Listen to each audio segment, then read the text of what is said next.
फरूक मुनाफिक बैठा है वहाँ। आज तो कह रहे थे कि मामला नहीं करता ना, मुझे पता, मैंने गिरफ्तारी प्लानों को गिरफ्तारी नहीं करवाया, तो रिलीफ आखिर क्यों नहीं मिला? नहीं तो मुनाफिक है गाँव, जज है ही नहीं है गाँव। हम तो परवेज की जानिब से मियां मुश्ताक मांगा गया। मौलवी मुश्ताक बन गया, जनाजे में किसी आना ही नहीं है, झूठ बोल रहा हो।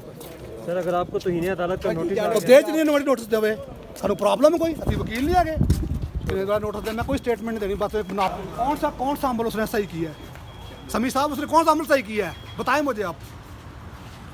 पहले उनकी तबीयत इसने रेस्ट नहीं कराया, इसने रेस्ट नहीं कराया उसको, इसने रेस्ट कराया है सर। अब समझ उमर फारूक ने 9 मई का वाकया नहीं हो सकता अगर फैसला किसी ने कराया था, खुद कराया था इसने, करना करता रहे, ये कौन सी बात होती है? अल्लाह ताला ऊपर देख नहीं रहा, 3 ईयर मतलब है वो तो सुन तो नहीं रहा, बीमार, अल्लाह करिए उस दिन ठीक हो जाइए, खुद ना बीमार हो। उस दिन में तो नैब के अलकादे ट्रस्ट में उस दिन भी गिरफ्तारी हुई। हमें कोई किसी से पार्टी की बात नहीं कर रहे हम। मैंने बड़ी वो साथ जो 2007 में थी, बड़ी हमने की, शेखुपुरा से मैं आया हूँ, इस मुल्क के लिए आया हूँ, मेरा किसी से कोई तल्लक नहीं है।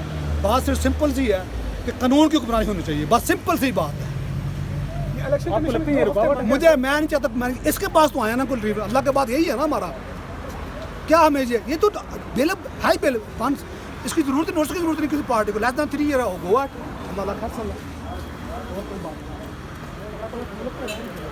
अल्लाह ताला जुडिशरी को सलामत रखे और अच्छे काम में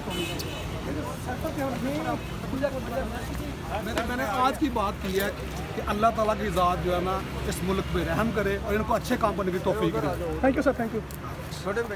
तो सियासी रहनुमा ये छोड़ चुके हैं और मुख्तलिफ सियासी जमातों को बिल्कुल ज्वाइन कर चुके हैं, वो आजकल काफ़ी तनकीद कर रहे हैं, कोई पैगाम देना चाहेंगे आपने? जो सियासी रहनुमा छोड़ चुके हैं और वो क्या कह रहे हैं जी? दीगर जमातों को ज्वाइन कर चुके हैं, वो काफ़ी PTI और इमरान खान और दीगर इनकी ज़ाती और सियासी ज़िंदगी पर बातचीत कर रहे हैं, बड़ी कड़ी तनकीद कर रहे हैं, कोई पैगाम देना चाहेंगे आप? देखें, उन्होंने पार्टी छोड़ दी है, अब नई जगह पे जगह बनाने के लिए उन्होंने स्टेटमेंट तो देनी है, तो वो उनका अपना है, अपनी उनकी जो है वो क्या कहते हैं उनको पॉलिटिक्स है या उनका अपना माइंड है या उनकी अपनी एक प्लानिंग है, वो दें, वो उनका हक है। लेकिन किसी के ऊपर भी आप इतना टाइम जब किसी के साथ गुजारते हैं तो उसके ऊपर फ़ौरन ही अगर आपकी पार्टी चेंज होती है तो इस तरह से क्रिटिसाइज़ करना या इस तरह से फ़ौरन उसको गालम गलोच या उनकी ज़ात के ऊपर, उनके करैक्टर के ऊपर कहना, तो ये जो है वो मुनासिब नहीं लगता। क्या ये हकीकत है कि शाह महमूद कुरैशी को 12-12 घंटे एक चेयर पर बिठाया? उन्होंने बताया जी, उन्होंने बताया कि 12 घंटे मुझे बगैर पानी के और खाने के बिठाया गया है और मुझे जो है वो टॉर्चर किया गया है बाकायदा तौर पर। रात को उन्हें जो है वो मैट्रेस नहीं दिया गया, फ़र्श के ऊपर लेटाया गया है। आपको पता है कि वो इतनी दफ़ा इस मुल्क में जो है वजारतों के ओहदे पे रह चुके हैं और किस तरह से उनको इस तरह से करना, ये मतलब बिल्कुल सरासर ज़्यादती है। बहुत शुक्रिया। वो उन्होंने अपने आप को सरेंडर किया before the discipline of the party, तो मैं भी उसी डिसिप्लिन को फॉलो करते हुए यही कहूँगा कि एक तो उनके उसके कमेंट के ऊपर मैं कमेंट नहीं करूँगा और दूसरा आपको ये बता दूँ कि मैंने जो देखा है मैं आपको वो बता सकता हूँ कि मैंने इस किस्म की कोई चीज़ नहीं देखी। जी, ये बताइएगा कि शाह महमूद कुरैशी साहब ऑलरेडी गिरफ्तार हैं, गिरफ्तारी के बाद किस सिचुएशन में उन्हें रखा गया? आपका भी एक ट्वीट था, उस हवाले से आपके पास क्या इन्फॉर्मेशन? देखिए, कल वो यकीनी तौर पर आज इस अपनी कौम के लिए इतना सख्त जो है इम्तिहान से ना गुजर रहे होते हैं। अच्छा, इंतजार पंजोता साहब ये भी कहिएगा कि इस वक्त इख्तलाफात की PTI कोर कमेटी के अंदर इख्तलाफात की खबरें गर्दिश कर रही हैं, यहाँ तक कि गद्दार भी कहा जा रहा है कि मौजूद हैं, कितनी सदाकत है, क्या इन्फॉर्मेशन है आपके पास इस हवाले से? देखिए जी, कोई इख्तलाफात नहीं है। मेरी इतलात के मुताबिक मैं जब भी उनको लीगल पॉइंट्स के ऊपर कोर कमेटी को मैंने कम से कम जब ब्रीफिंग दी है तो कभी मैंने इख्तलाफ नहीं देखा। और ये जो ख़बरें हैं मैं इनसे मेरे ख़्याल से ये ख़बरें शायद नामुकम्मल हैं और मुकम्मल ख़बर ये है कि कोई इख्तलाफ नहीं है किसी भी जगह पर। ट्वीट किए सर? देखिए, उनका ज़ाती ट्वीट था, उन्होंने बाद में उसको डिलीट भी किया और जो वट एवर रीजंस, जब अभी तक कोई सिर्फ एक असर्शन आई है, उसके अलावा को मौका तो मिला है। देखिए, मैं उस पर कमेंट नहीं करना चाहता क्योंकि कमेंट इसलिए नहीं करना चाहता क्योंकि कंट्रोवर्सी ख़त्म हो चुकी है, उन्होंने अपने अल्फाज वापस लिए हैं और अब आज ही आप फैसला करें। भले मैं ये नहीं कह रहा मेरे हक में करें, जो करना है आज आप करें। और 6 महीने तो सदर ने 14 अगस्त को माफ़ी दे दी, 3 साल सारी सजा है। सुप्रीम कोर्ट के बेबहा फैसले हैं कि ये शॉर्ट सेट, इन्हीं के फैसलों की वजह से उसने सजा किया। तो क्या अब हम अपने ही फैसलों के खिलाफ ये अपील सुनेंगे?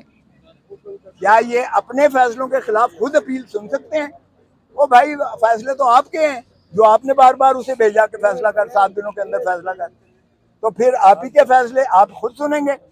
तो इन्हें तो खुद मैं आज आपके तवस्सुत से ही एक इल्तिजा करूंगा कि बेहतर है कि इसको, इस केस से ये अपने आप को अलहदा कर लें, क्योंकि यहीं आपके इंदराज जिक्र न करना डिक्लेरेशन में, वो करप्शन नहीं होती है। डिक्लेरेशन में अगर कोई करप्शन से हासिल किया हुआ पैसा हो, यहाँ तो कोई करप्शन का सवाल ही पैदा नहीं होता है। अगर तोशा खाना का सारा केस भी ले लें, करप्शन तो है ही नहीं। मुरवजा वक्त के मुताबिक पैसे दे के खान साहब ने लिया, जो असेसमेंट की वो भी सरकारी असेसमेंट होती है, तो इसमें तो कोई एलिमेंट था ही नहीं। तो मैंने कहा जी ये आप दे लें, क्या अपील में ये अपने फैसलों के खिलाफ सुनेंगे? इसी तरह है जिस तरह एडिशनल सेशन जज को इन्होंने कहा कि तुम्हारा ये फैसला गलत है, तुम फिर इसको करो, फिर दूसरी दफा गया, फिर उसको कलअदम करके फिर कहते हैं दोबारा तुम इसको सुनो। तो अब अपने ही फैसलों के खिलाफ क्या खुद सुनेंगे जो इन्होंने उसके खिलाफ किया है? तो ये यकीनी बात है कि मैं सदा करूंगा कि आप रिफ्यूज करें और कोई और बेंच इसको सुने, ताकि वो जो साहिल का है, justice should not only be done but it should be seen to be done. इंसाफ सिर्फ करना नहीं चाहिए, इंसाफ होता हुआ नजर भी आना चाहिए, और हमें कोई इंसाफ की तवक्को नहीं है। Thank you. और आप इसलिए के बायस पे एक तरफ तो आप देखें कि जब इसकी डिफेंस इमरान खान की स्ट्राइक ऑफ की गई है, सफाई देने का मौका इसको बंद कर दिया गया है, तो उसकी जब हमने नालिश की तो आपने नोटिस दिया, नोटिस दे के आपने क्यों नहीं की? अब क्या होगा? वो रिवीजन पेंडिंग यहाँ पड़ी हुई है, तो क्या रिवीजन उसका क्या अचार बनाएंगे? अचार बनाएंगे?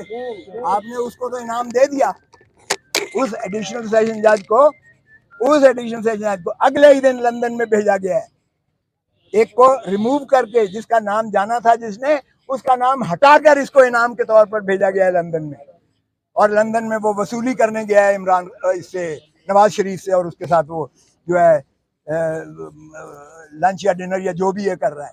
तो क्या इस तरह से सजाएं की जाएंगी? और ये जो है क्या बनाना रिपब्लिक बना दी है? तो मैंने कहा कि जी आज से हमारा फिर जो है, हम भी फिर जो चीज़ें नहीं कहना चाहते थे हम अदालत की तकरीम में, अदालत की ताज़ीम में, इस तकद्दस, इस इदारे के तकद्दस के तौर पर, ताकि दुनिया तमाशा ना देखे, फिर सॉरी हमारे ऊपर प्रेशर जो है क्लाइंट्स का भी होता है। आज ही आप फैसला करें, भले मैं ये नहीं कह रहा मेरे हक में करें, जो करना है आज आप करें। और 6 महीने तो सदर ने 14 अगस्त को माफ़ी दे दी, 3 साल सारी सजा है। सुप्रीम कोर्ट के बेबहा फैसले हैं कि ये शॉर्ट सेंटेंस है। साइफर का जो केस है, नेब के केसेस हैं, सेशन कोर्ट के केसेस हैं, जिनमें उनको उनकी बेलें खारिज हो चुकी हैं। या तो हमें सुप्रीम कोर्ट अगर इंटरिम रिलीफ देती है तो खान साहब की गिरफ्तारी, रिहाई जो है वो बहुत जल्द हो सकती है। अगर सुप्रीम कोर्ट की इंटरिम